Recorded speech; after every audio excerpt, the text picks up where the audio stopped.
Alors, je voudrais créer une barre de progression qui s'adapte automatiquement à la durée d'un plan.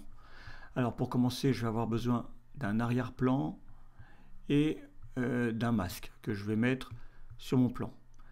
Je vais commencer par changer la couleur de mon arrière-plan que je vais mettre en blanc. Je vais connecter mon rectangle, donc mon masque, à mon arrière-plan et on va l'afficher. Alors je vais réduire en cliquant ici l'épaisseur de mon rectangle. Je vais le repositionner en bas de mon écran, mais par contre plutôt au milieu, et je vais tirer sur les bordures pour avoir la longueur. Je souhaite faire un contour, donc je vais décocher solide et je vais jouer sur la bordure, mais je vais avoir une bordure pas trop épaisse, comme cela. Je vais maintenant dupliquer mes deux nœuds en faisant CTRL-C, CTRL-V. Alors je vais renommer mes nœuds en appuyant sur la touche F2. Ici je vais l'appeler contour. Là je vais l'appeler fond contour.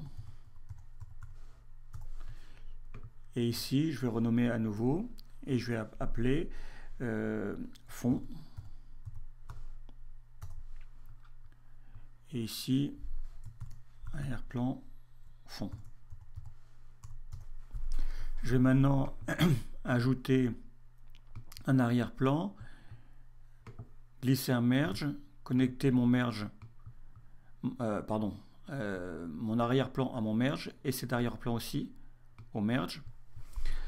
Et je vais transformer mon arrière-plan en transparent. Je vais appuyer sur la touche 1 pour faire apparaître mon résultat. Je vais connecter mon fond à mon merge, ce qui me crée un deuxième merge. Donc je vais l'afficher de ce côté-là en appuyant sur la touche 2. Je vais sélectionner mon fond et là je vais aller cocher sur solide. Je vais jouer avec l'épaisseur de mon fond de façon à laisser un petit espace. Je vais réduire légèrement.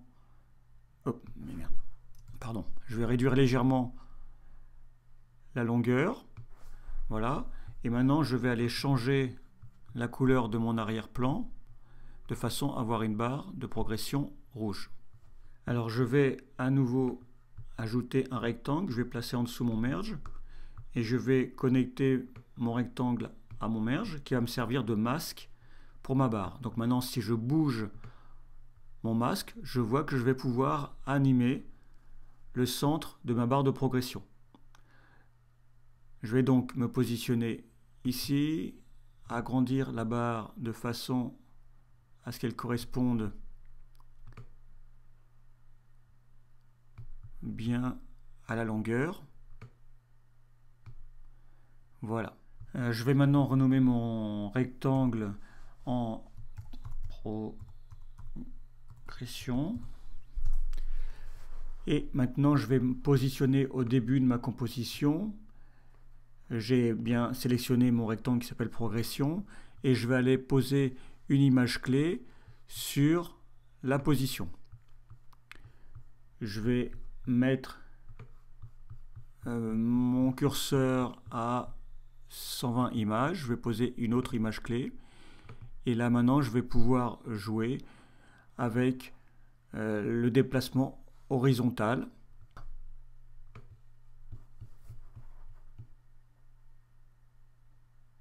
Comme ceci. Alors je vais maintenant ajouter un nouveau nœud en appuyant sur majuscule de commande espace et je vais aller chercher keyframe que je vais ajouter. Alors ici mis dans le mauvais sens et je vais le paramétrer de façon à pouvoir rendre ce mouvement adaptable à la longueur du plan sur lequel je posais ma barre.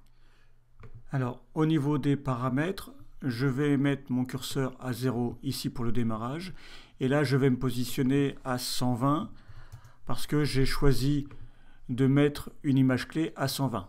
Donc je vais pouvoir utiliser tout l'ensemble de mon animation. On va voir maintenant comment l'utiliser sur un plan. Alors je suis maintenant sur ma table de montage, sur la timeline. Je vais aller dans bibliothèque de médias, je vais aller dans chutier partagé, Je vais aller dans Motion pour moi. Je vais glisser ma composition fusion ici et je vais la renommer en appelant barre. Maintenant, je vais aller sur un autre plan pour vérifier que ça fonctionne. Je vais la glisser. Je vais l'étendre et on voit bien que ma barre de progression s'adapte à la longueur de mon plan. Si je réduis, on a bien une barre de progression qui apparaît à 100% à la fin, ici, quelle que soit la durée.